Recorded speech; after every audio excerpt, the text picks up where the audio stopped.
আসসালামু আলাইকুম। প্রিয় দর্শক, ব্যারিস্টার রুমিন ফারহানা একটা গুরুত্বপূর্ণ কথা বলেছেন। তিনি বলেছেন যে এই দেশে আগামী 100 বছরেও আর কোনো গণ অভ্যুত্থান হবে না। ব্যারিস্টার রুমিন ফারহানা এই কথা বললেন কেন? এটা কিন্তু খুব জরুরি একটা প্রসঙ্গ। অনেকে হয়তো বলবেন, ব্যারিস্টার রুমিন ফারহানাও কি 2024-এ হয়ে যাওয়া গণ অভ্যুত্থানের সুফল ভোগ করছেন না? হয়তো করছেন, কারণ 2024-এ গণ অভ্যুত্থান না হলে, হাসিনা সরকারের পতন না হলে এখনও কিন্তু দেশে শেখ হাসিনার সরকারই থাকতো। তারা 2029 সাল পর্যন্ত থাকতোই। তখন তো রুমিন ফারহানা এত দ্রুত ইলেক্টেড হয়ে জাতীয় সংসদের সদস্য হতে পারতেন না।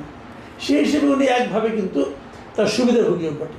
সেই সুবিধাভোগী ব্যক্তিটাই এখন কেন বলছেন যে আগামী 100 বছরেও এদেশে আর কোনো গণ অভ্যুত্থান হবে না? রাগ থেকে বলছেন, অভিমান থেকে বলছেন, ক্ষোভ থেকে বলছেন, নাকি একদম হিসেব নিকেশ করেই বলছেন? আচ্ছা, এই গণ অভ্যুত্থান যেটা হয়েছে 2024 সালে, একটা আন্দোলন হয়েছে পুরো জুলাই মাস ধরে, এবং অগাস্টের 5 তারিখে শেখ হাসিনার সরকার তাসের ঘরের মতো হুড়মুড় করে ভেঙে পড়েছে। এদের যে কেন্দ্রীয় নেতা, মূল যারা নেতা ছিলেন, তাদের মধ্যে 90% বেশি দেশ ছেড়ে পালিয়েছে। এই বাস্তবতা আমরা দেখেছি। কাদের নেতৃত্বে এটা হলো? কারা করলো এই কাজ? অনেকে অনেক কথা বলবেন। অনেকে বলবেন আমরাই মূল লোক, অনেকে বলবেন না আমরা না, ওরা মূল লোক, কেউ কেউ বলবে জামাত বলবে আমরাই আসল, অনেকে অনেক কথা বলবেন। কিন্তু আমরা জানি, আমরা যারা দেশে ছিলাম এবং পুরো আন্দোলনের সময় ছিলাম, জুলাই মাসের আগের থেকেই ছিলাম, জুলাই মাসের আগের থেকে সরকারের বিভিন্ন কর্মকাণ্ডের প্রকাশ্যে সমালোচনা করতাম, আমরা খুব ভালো করেই জানি এই আন্দোলনটা ছিল আসলে জনগণের আন্দোলন। মানে গণ অভ্যুত্থান, মানে জনগণের অভ্যুত্থান। জনগণ ক্ষেপে গিয়েছিল, জনগণ বিরক্ত ছিল ওই সরকারের প্রতি, জনগণ ওই সরকারের পতন চেয়েছিল, জনগণ রাস্তায় নেমেছিল, এই জন্যই ওই সরকারের পতন ঘটেছিল। এর মাঝখানে আর যাদেরকে দেখেন, যারা দাবি করে আমরা নেতৃত্ব দিয়েছি, অমুক করেছি, তমুক করেছি, তারা অনেক কিছুই করেছেন, কিন্তু তার মাধ্যমে এই সরকারের পতন ঘটেনি এবং ঘটতও না যদি জনগণ না নামত। তাদের কারোর উপরে দেশের জনগণের কোনো আস্থা ছিল না। এই কারণে তারা তো মোটেই পরীক্ষিত কোনো নেতৃত্ব ছিল না। তারা কতগুলি ছাত্র ছিল, এবং এই ছাত্ররা মাঠে ছিল, মাঠে আরও অনেকেই ছিল, কিন্তু যারা ছিল তাদের মূল লক্ষ্য ছিল একটা, সেটা হলো হাসিনা সরকারের পতন। হাসিনা সরকারের পতন হয়েছে, যে যার মতো ঘরে ফিরে চলে গেছে। সুবিধাবাদীরা, সুবিধাভোগীরা যারা নাকি সুবিধা পেতে চেয়েছেন, তারা নেতৃত্ব নিয়ে কামড়াকামড়ি করেছেন, এবং হাসিনা সরকারের পতনের পর সাধারণ মানুষের মধ্যে যে একটা প্রত্যাশা ছিল, সেই প্রত্যাশাটাকে নির্মমভাবে হত্যা করেছেন। কারা হত্যা করেছেন? কে দায়ী ছিল এর জন্য? প্রধানত দায়ী কে ছিল? সে আলোচনায় আমি যাব, কিন্তু তার আগে আমি রুমিন ফারহানার কয়েকটা কথা বলে নিই। উনি কী বলেছেন দেখুন, ওনার কথাগুলি শুনলে আপনারা কিন্তু বুঝতে পারবেন। উনি মোটামুটি সবগুলি পয়েন্টে টাচ করে গেছেন বলে আমার কাছে মনে হয়েছে। তিনি বলেছেন যে গণ অভ্যুত্থানে যে স্বপ্ন ছিল 24-এ, শেষবারের মতো মানুষ তার জীবন বাজি রেখেছিল, তারপর যখন দেখলো এটা কতিপয় মানুষের নিজস্ব সম্পত্তি, এটা বাংলাদেশে উগ্রবাদের নতুন উত্থান, অদ্ভুতভাবে কিছু নেই থেকে শত কোটি টাকার মালিক হয়ে যাওয়ার একটা প্রকল্প, তখন স্বাভাবিকভাবেই গণমানুষ হাজারবার, লক্ষবার, কোটিবার চিন্তা করবে এরকম গণ অভ্যুত্থানে যাওয়ার আগে। মানুষের হতাশার কথা বলেছেন, প্লাস সেই হতাশা কেন মানুষের মধ্যে ভর করেছে সেই কথা বলেছেন। একদম নেই থেকে কোটিপতি হয়ে যাওয়া, একদম নেই থেকে ক্ষমতার মসনদে চড়ে বসা। উদাহরণ দিয়ে বলি, আপনারা দেখেন মাত্র দুদিন আগে গত শনিবার দিন একটা ঘটনা ঘটেছে। ঘটনাটা ছোট, কিন্তু ওই যে বলে না যে ভাত একটা টিপলে বাকিগুলির অবস্থা বোঝা যায়, এখানে এই ছোট ঘটনা দিয়ে আমি আপনাদেরকে জাস্ট মানসিকতাটা বোঝাতে চাই, যারা নাকি এই আন্দোলনের নেতৃত্বের দাবিদার, প্রথমে বলে রাখি, এই আন্দোলনে কোনো নেতা ছিল না, কিন্তু তারা দাবিদার। কেউ প্রতিবাদ করেনি, কেউ পাল্টা দাবি করেনি, কাজেই তারা দাবিদার। এমন একজন দাবিদার হলেন সংসদ সদস্য হয়েছেন আব্দুল হান্নান মাসুদ। উনি কী করেছেন, গত শনিবার দিন মানে 11 জুলাই উনি একটা ফেরি ঘাট থেকে চলে গিয়েছে, 2-2.5 ঘন্টার পর যাবে সে। কিছু পথ গিয়েছে, যাওয়ার পর সেই ফেরিটা আবার ঘুরে আবার ঘাটে ব্যাক করেছে। 20-22 মিনিট পরে আবার ঘুরে ব্যাক করেছে। ফেরি ভর্তি যানবাহন ছিল, লোকজন ছিল, মালামাল ছিল, সেখান থেকে ফেরিটাকে ব্যাক করতে হয়েছে। কেন? কারণ হাতিয়ার যিনি এমপি আব্দুল হান্নান মাসুদ, উনি ঘাটে এসেছেন। উনি ঘাটে আসার আগেই ফেরিটা ছেড়ে দিয়েছিল। যাওয়ার কারণে উনি এসে ফোন করেছেন, আমি এসেছি, তো ফেরি আবার ব্যাক করেছে। তার মানে ওই ফেরিতে যত লোক ছিল, যত গুরুত্বপূর্ণ বিষয় ছিল, কারো কারো তো বিরাট টাইমের সমস্যা থাকতে পারে, যা ছিল তাদের সকলের প্রয়োজন আব্দুল হান্নান মাসুদের কাছে পরাজিত হয়েছে। কিচ্ছু করার নাই, উনি এমপি সাহেব। এই ক্ষমতাটা যদি সেই জুলাইয়ের গণঅভ্যুত্থানটা না হতো, আব্দুল হান্নান মাসুদ দেখাতে পারতেন না। উনি কোন জাদু বলে হয়েছেন, উনি আবার একটা ব্যাখ্যা দিয়েছেন। উনি ব্যাখ্যা দিয়ে বলেছেন যে আমি সংসদ সদস্য, সরকারি কাজেই আমাকে হাতিয়া যাওয়া জরুরি ছিল, তাই আমাকে ফেরিতে যেতে হয়েছে।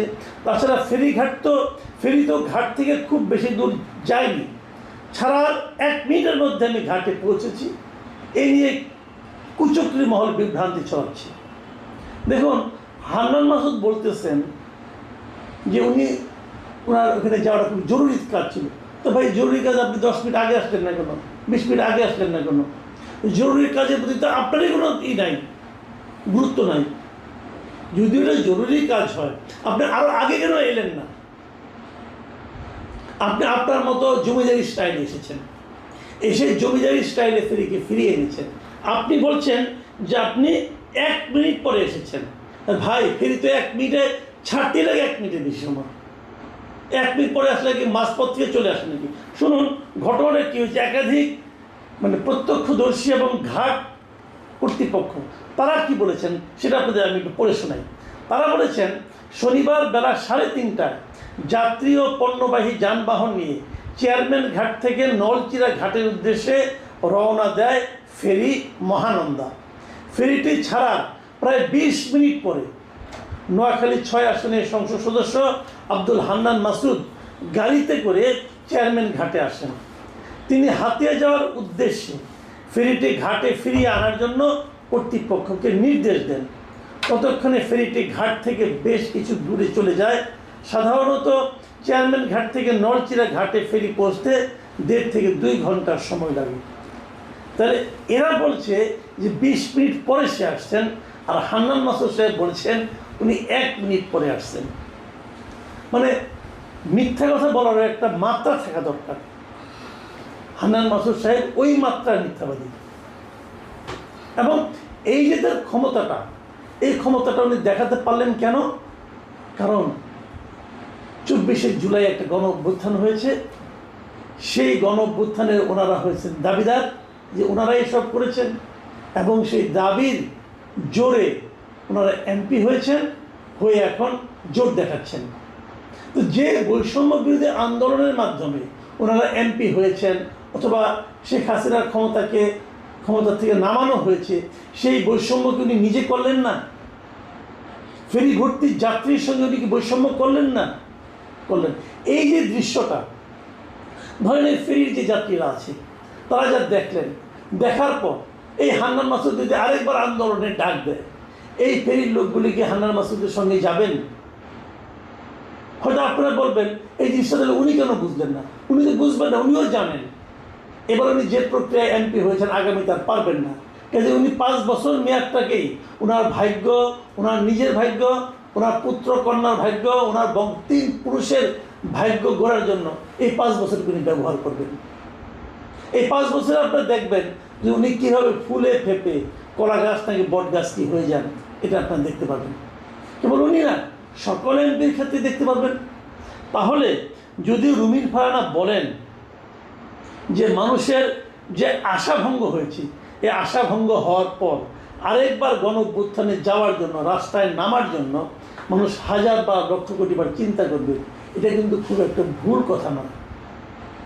দেখেন, গণ অভ্যুত্থান তো 2-3 নেতা দিয়ে হবে না, জনগণকে দিয়ে হতে হবে। জনগণকে যখন এরা ডাকবে, জনগণ নামবে এদের কথায়। বড় বড় কথা দেখেন বলে কিন্তু তারা এখনো, আবার ডাকবো, আবার সেটা করব, আবার সরকার নামিয়ে দেব। ভাই ডেকে দেখেন না যখন 10 জন লোক নামে কিনা। মানুষের পাবলিক পারসেপশন এখন কোথায় যে ঠেকেছে এটা কিন্তু আপনাদের বুঝতে হবে। দেখুন, রুমিন ফারহানা আরেকটা কথা বলেছেন যে এই গণ অভ্যুত্থানের মাধ্যমে উত্থান হয়েছে কাদের। তিনি বলেছেন যে 24-এর গণ অভ্যুত্থানে হিজাব পরা ও হিজাব ছাড়া নারীরা যেভাবে অংশ নিয়েছিলেন, গণ অভ্যুত্থান পরবর্তী সময়ে সেই পরিবেশ কেন রক্ষা হলো না? 24-এর অভ্যুত্থানের ঠিক পরেই মুক্তিযুদ্ধের মুরাল ও ভাস্কর্যগুলো কারা ভাঙল? 71 আর 24-কে কেন মুখোমুখি করা হলো? এই সমস্ত প্রশ্নের উত্তর কে দিবে? এবং ওনার এই প্রত্যেকটা অবজারভেশন আমি মনে করি সঠিক। হয় নাই মৌলবাদের উত্থান, হয় নাই। আমরা 24-এর গণ অভ্যুত্থানে দেখেছি একদম সাধারণ নারীরা তারা আন্দোলনে একদম সম্মুখ সাইডে ছিলেন। এরা সবাইকে হিজাব পরিহিত ছিলেন, খুব কমই ছিলেন হিজাব পরিহিত। মানে তুলনামূলকভাবে আমি যত নারীকে দেখেছি তখন যারা একদম সামনের সাইডে ছিলেন, তার মধ্যে বড় জোর 30% হিজাব পরিহিত ছিলেন। তো এখন কেন সেই হিজাব পরিহিত ছাড়া যারা আছেন তারা কি সেই স্বাধীনতা ভোগ করতে পারছেন? এখন ঢাকা ইউনিভার্সিটিতেও একজন নারী যখন হেঁটে যান, তার ওড়না কোথায় থাকা উচিত, কোথায় থাকা উচিত না, এটা নিয়ে বলার জন্য ওখানে কিছু মরাল পুলিশ থাকে। তারা আসে জ্ঞান দিতে, তারা আসে ধর্ম দিতে। এই যে মৌলবাদিতার উত্থান, সেই উত্থান কি এবার হয়নি?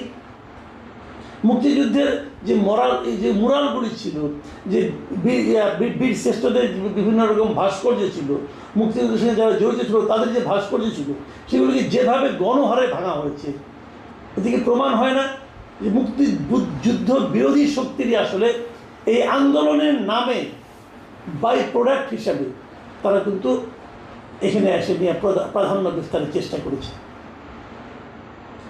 এটা কিন্তু আমরা দেখেছি। এবং একটা ভয়াবহ উগ্রবাদের উত্থান হয়েছে বলে উনি যে দাবিটা করেছেন, এই দাবিটাকে কিন্তু আপনি উড়াই দিতে পারবেন না।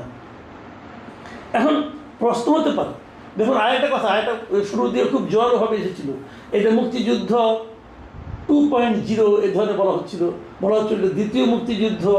এইগুলো কিন্তু অনেক কথাই তখন বলা হচ্ছিল। মানে তারা এটার মাধ্যমে 71-এর মুক্তিযুদ্ধের প্যারালাল এই 24-এর গণ অভ্যুত্থানকে তুলনা করার চেষ্টা করেছেন, দাঁড় করানোর চেষ্টা করেছেন। মুক্তিযোদ্ধা বিএনপি দলীয় এমপি অ্যাডভোকেট ফজলুর রহমান কিন্তু একটা ভালো জবাব দিয়েছেন জাতীয় সংসদে।